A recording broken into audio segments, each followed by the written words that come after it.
Good morning. Oh, there you are. Hi. How are you? Hi, everybody on Facebook Live. Thank you, Vicki. Good morning again. Yay. Oh, there's my people. I feel the love now. Yes. Yes. Thank you. So, this month we have been working with the theme of getting focused. That has been our theme for the month, and we've been working with our new focus statement, which Tony will have there, we go, which we have there for us. So let's all read this together. We embolden people to live their highest potential through the transformative power of love. Let's do that one more time. Let's really feel it. We embolden people to live their highest potential through the transformative power of love. Yes. Doesn't that feel good? Yes. And so at the beginning of the month, we started off with our highest potential. And then we moved on to the transformative power of love. And then, as I mentioned, Reverend Scott spoke with you about nurturing the hero within. And so today, we're going to focus on that top portion there, embolden, bolding. Or embolden, the word bold came through that. And so the talk title for today is The Bold and the Beautiful. Right? So it could have been the days of our lives. It could have been the young and the restless. But it was the bold and the beautiful is what came through. However, all of them are soap operas, right? Life can sometimes be a soap opera. But what came through was the bold and the beautiful. And so that is where we are focused this morning. And so what I would like to share with you are some ideas as to what bold, some synonyms of bold, and let's see what resonates with you this morning. So bold, confident, convicted, conviction, faith, swagger, courageous, brave, fearless, unafraid, energetic, engaged, inspired, invigorated, energized, enthusiastic, undaunted, purposeful, and empowered. Woo! That's bold, right? That's some boldness going on. And so when we are emboldened, we are empowered, we are engaged in what is going on, we are engaged in our lives because we know that we're coming from a place of faith. We know that we're coming from a place of oneness, and that's what we teach here, and that's what we believe here. And what we also know is that we are coming from that power of love, that is the who of who we are, that we are the power and the presence of love, and that is what moves us forward. And so when we know that that is who we are, we're bold. We're not timid. We're not quiet. We're not shy, right? We're bold. And what else did you hear in that? Did you hear at any point in all those synonyms, did you hear at any point the word comfortable? No. No. Bold is not necessarily comfortable. It can be, but it's really not very comfortable sometimes, right? And so what we are looking at then from this idea of boldness and being bold and emboldening others, what we're looking at then is we are looking at moving beyond your comfort zone. Oh, I just hear the breath on that one, right? So your highest potential, our highest potential does not live in our comfort zone, people. Our highest potential is not there in the safety of our own home, sitting on our sofa, watching reruns of NCIS. It's not where our highest potential is. Our highest potential is actually beyond the comfort zone. It is calling us to a higher idea, to a higher expression of who we are, of love. It's calling us to a higher expression of who we are as humanity, as divinity made manifest. That is our highest potential that's calling us forward and calling us forward. So if you have your own personal mission or your own personal vision or your own personal purpose, which all of you do, whether you're aware of it or not, when you're aware of that, then the question is no longer, well, am I comfortable? right? The question is how can I serve that vision? How can I serve that purpose? And that's what we're called to do as a community as well. That's why we have the focus statement. It's how can we serve that higher vision? How can we serve that higher idea? And when we look at that, then instead of asking, am I comfortable or will this be easy? We get to ask, what is necessary for me to do or learn or experience in order to serve that vision? And guess what? That takes us out of our comfort zone. Because if we're always doing what we're always good at, where our strengths at, it's not amplifying, right? It's not really amplifying our life. It's just keeping us where we are. It's kind of keeping the status quo. But what I can tell you is that life is always evolving. God, the divine within you, is always evolving. And pain pushes until vision pulls. So there is this constant evolution. Now you can either sit back and, be buffeted by the winds or the waves or what have you, or you can try to paddle upstream, or you can go with the flow. And going with the flow does not mean necessarily easy, and it does not mean comfortable. Right? It calls us to step out of that comfort zone, to step out of the box and step forward and learn and grow and expand. Because all growth happens beyond the comfort zone.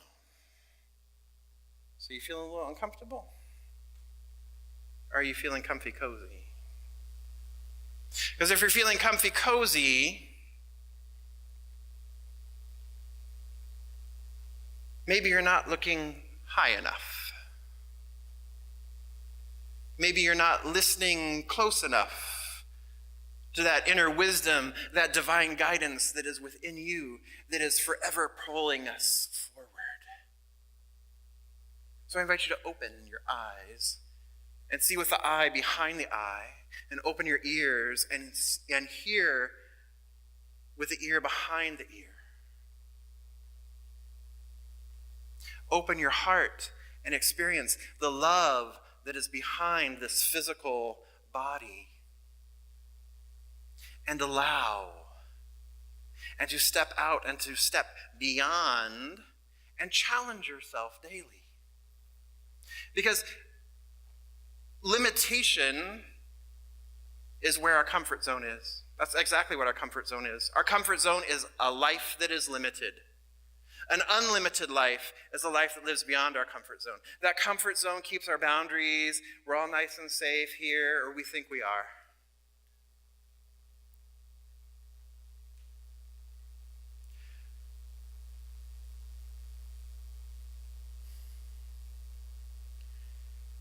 It is so vital and so necessary for your own vitality, for your own evolutionary growth, for your own life experience, to step beyond, to release the fear, to release the doubt. Because what are we most afraid of? We're most afraid of our own greatness, the power of our own greatness, our own magnificence. That's what's most scary to us. It's not our inadequacies. It's not whether we're good enough or not. What we're most afraid of, as Marianne Williamson says, is our own greatness. And so we use limiting words and we use limiting ideas and we try to limit who we are because the big, the vast, the explosive, experiential is scary.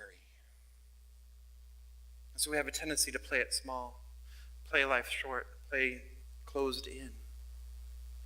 But that's not who we are. Who are we? We are the divine made manifest. And as Ernest Holmes says, one with God is a majority. As another metaphysical teacher said, as I was reading this week, studying this week, as another metaphysical teacher said, the only blasphemy is, ready? Blasphemy, we don't usually use that word in this room. The only blasphemy is, I can't. Because if truly you are the divine made manifest, if truly who you are is the power and the presence of the one life made manifest, and you are an individualized expression of that, you are that made manifest, then you can do anything. Anything is possible. There is an infinite potentiality. And all it takes is stepping out of that box that we've confined ourselves in. Would you agree? Yes. Totally, yes. All right. So here at Riverside Community Center for Spiritual Living, we do what? We embolden people. How do we embolden people? Through what? Through the transformative power of love. Yes, we do. Awesome. How else might we embolden people? We embolden people by recognizing first and foremost their divinity. When you walk through this door, who we see is the presence of love. Who we meet and who we greet is the presence of love. We recognize your inherent wholeness. We recognize your inherent divinity. We recognize that you walk through this door a whole, perfect, and complete expression of the divine just as you are. Just as you are. And so what you walk into and what you come into when you arrive in this community, when you become part of this community, is you enter into an environment of love. You enter into an environment of acceptance and inclusion, because we recognize that there truly is only one life, one power, one presence, one infinite eternal beingness expressing itself in a diverse multitude of ways. And each one is wonderful, and each one is perfect, and each one is whole. How wonderful that is to know that. How many of you, for the first time, when you walked through the doors of a Center for Spiritual Living, whether it be this community or another community, cried? Yeah, the first few weeks, possibly, right? Year? Right? Because what you were greeted with was love. What you were greeted with was acceptance. What you were greeted with was inclusivity. What you were greeted with is somebody saw you. Like Avatar, I see you. We see each other. And what an empowering and emboldening thing that is. That alone transforms lives, because that is a transformative power and presence of love. And then we invite people to take classes and to learn more about spiritual principle and to learn more about spiritual practices. And not only to learn them, but to, apply them. Because learning them is good. It's up here. Learning them is good. But if we're not applying them, if we're not walking them out into the world, if we're not applying them to our daily life, not much is going to change.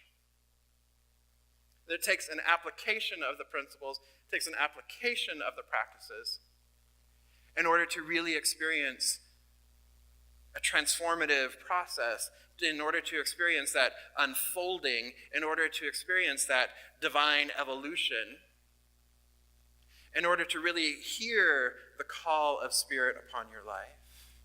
It takes practice. And so here we give you the tools, some tools, a lot of tools. We also give you the service opportunities. There's plenty of opportunities to serve one another and serve this congregation in love, as love. We invite you to commit to your community. This month we've been working with our conscious contribution commitment. Right? That too is a spiritual practice.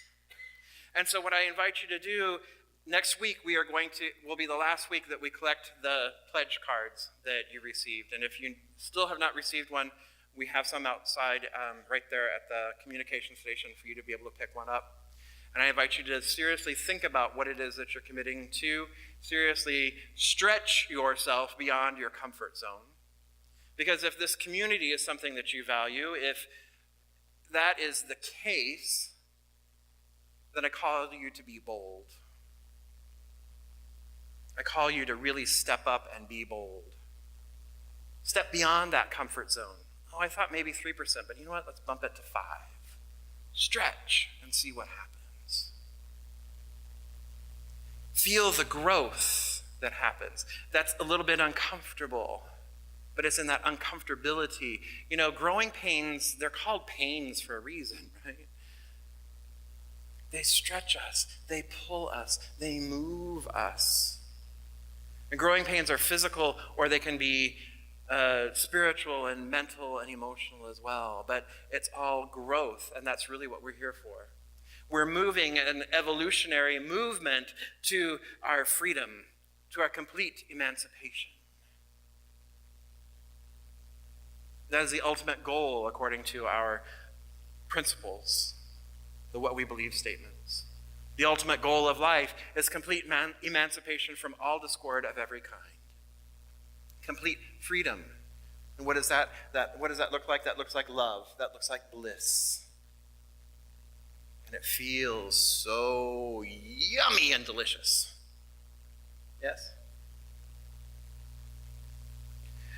The Dalai Lama shares with us that if you want to change the world, first, try to improve and bring about change within yourself.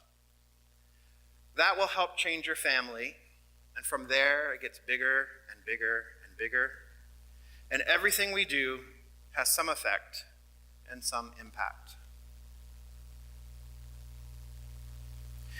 So this week, these past couple weeks actually, but this week,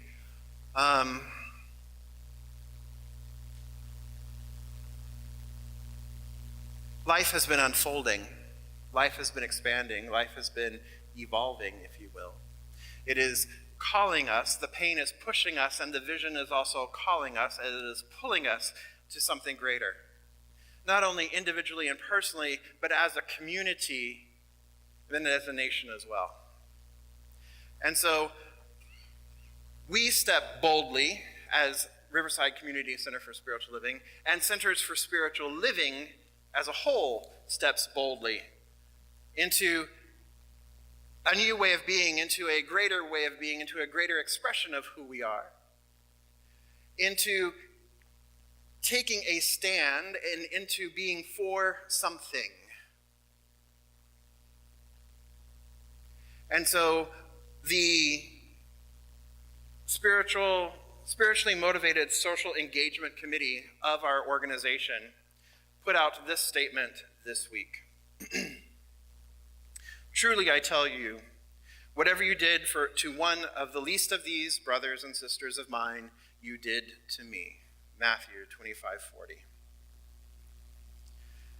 The spectacle of children of refugees, most fleeing violence in their homelands, being separated often with force from the arms of their parents at the United States border, is an offense against humanity, devoid of any sense of compassion. This policy of the administration of President Donald J. Trump, ordered by the United States Attorney General Jefferson Sessions, is being done without being enacted into law by the Congress and without current review by the courts. As of this writing, this was on Tuesday, as of this writing, over 2,000 children have been separated from parents and are being held in detention centers in the United States. Mr. Sessions also did away with a policy that made it impossible to give asylum to women who are victims of domestic abuse or who are raped or threatened by gang members in their home countries. We are for human rights in every instance, said Reverend Dr. Ken Gordon, spiritual leader of Centers for Spiritual Living. We call on the White House to reverse this inhumane policy and immediately to reunite with families who have been forcibly separated. Centers for Spiritual Living joins the many voices of religious denominations and civic organizations in calling for an end to these practices and a return to a more humane set of policies for families as their cases are processed. Basic human decency requires nothing less. We must also recognize the emotional damage being done to parents and children alike and work to heal the damage that's already been done. The fact that the administration cited biblical references to justify their actions is an affront to anyone who holds sacred scripture dear. We should remember that separation of children from their parents by force, according to the Bible they cite, was done by the pharaohs of Egypt and Pontius Pilate. The core message of the Holy Bible is love, not obedience to secular authority. Tearing children from the arms of their families for the purpose of deterring migration is both cruel and unlawful. Family unity is a fundamental right recognized by the U.S. Supreme Court and the United Nations.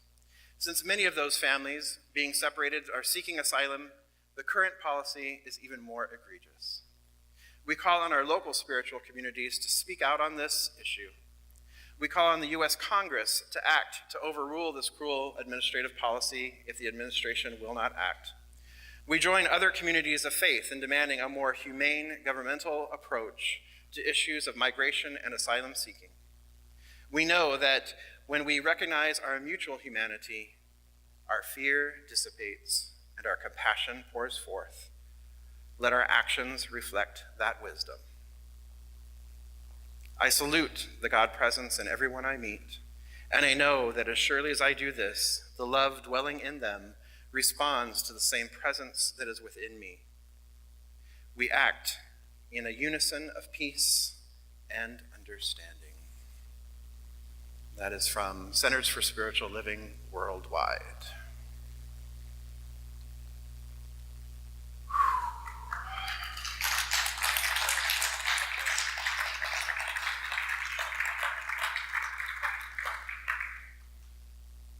I know that that is a challenge to hear for some folks. And I also know that as Michael Gott, Reverend Dr. Michael Gott said, faith without works isn't dead. Faith without works isn't faith. And as David Alexander, also of our movement, Reverend Dr. David Alexander said, contrary to popular belief, being spiritual is not about being calm, still, and unmoved in troubled times. Divine discontent can birth the most creative, transformative, and powerful spiritual energy in the world. Reverend Dr. David Alexander from New Thought Center for Spiritual Living in Lake Oswego, Oregon. So we have been called. And so this community is stepping forward in faith, is stepping forward boldly in social engagement with our community here in Riverside and at large. And so one of the first ways that we're doing that is tonight. You may have seen the signs posted all around. We are hosting a vigil here in the sanctuary, a candlelight and prayer vigil in the sanctuary. Vicki Ross brought this idea to us Wednesday morning at 6 a.m. And the dark circles under my eyes tell you that this has been a busy week. But it has been a wonderful week, and it has been a powerful week. Because during this week, I personally have talked to, Facebook messengered with, texted many of the clergy here in Riverside. We now have a more established relationship with that clergy. We also have an established relationship with Rise Up California and Indivisible 41 and the Interfaith Movement for Human Integrity. Creating this vigil that we are holding this evening is uniting our faith communities here in Riverside. This is truly an interfaith community, an interfaith event that is going to be happening here. We have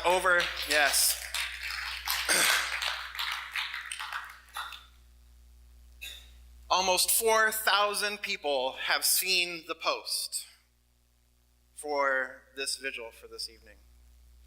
Over 150 have said yes to being here this evening. So I invite you to please join with us.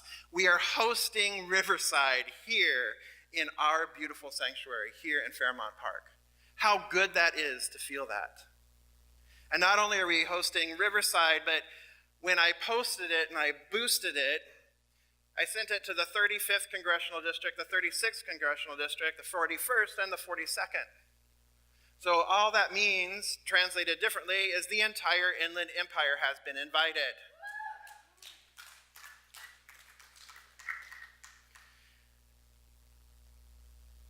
We have guest speakers, immigration attorneys. We have the organizer from Interfaith Movement for Human Integrity will be speaking. We have other faith leaders from the Riverside community who will also be joining us. So I invite you to please join us. And we have the Riverside Resistance Revival Chorus will be here. Voices of Truth will be here. Our beloved Al Yankee and Tony Richardson will be here. And our beloved Sean Arthur will be here as well. They will be providing the musical backdrop for prayer, for readings, for message, and for meditation. So I know you have other choices. Our beloved Vicky and her family could have been at Catalina today. Others could have been elsewhere today as well. And I invite you to please consider joining us here at RCCSL. And if you are called to even greater action, Vicky will be heading up our newly forming Spiritually Motivated Social Engagement Committee to then begin to really develop these relationships that we have already begun developing this week, to really begin developing those relationships with our community-wide partners and our interfaith partners. So if that is something that appeals to you, Vicky's right down here in front.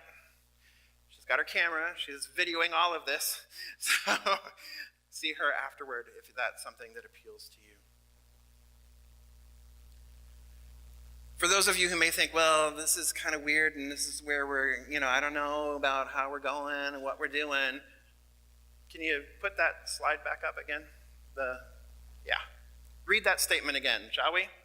We embolden people to live their highest potential through the transformative power of love. So what we're doing here tonight is we are emboldening people to live their highest potential through the transformative power of love. We are emboldening people to catch the higher vision of a world that works for everyone, which is our global vision, a world that works for everyone in all of creation. And we are bringing forth and calling into being our greater purpose as Centers for Spiritual Living. Our greater purpose is awakening humanity to its spiritual magnificence. That's what we're here about. That's what we're here to do. And that is what we are calling forth this evening. And that is what we as a community, as Riverside's Community Center for Spiritual Living, is calling forth within each other, within this community, and within Riverside and our nation.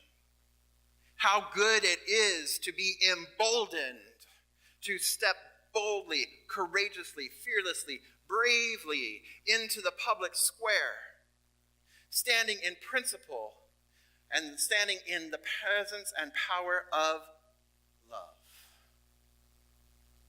And so I invite each one of you to challenge yourself. Step out of your comfort zone. Do something you have yet to do that you've never done before. Step out and be the power and the presence of love in a more courageous and bold way. Peace and blessings. I love you.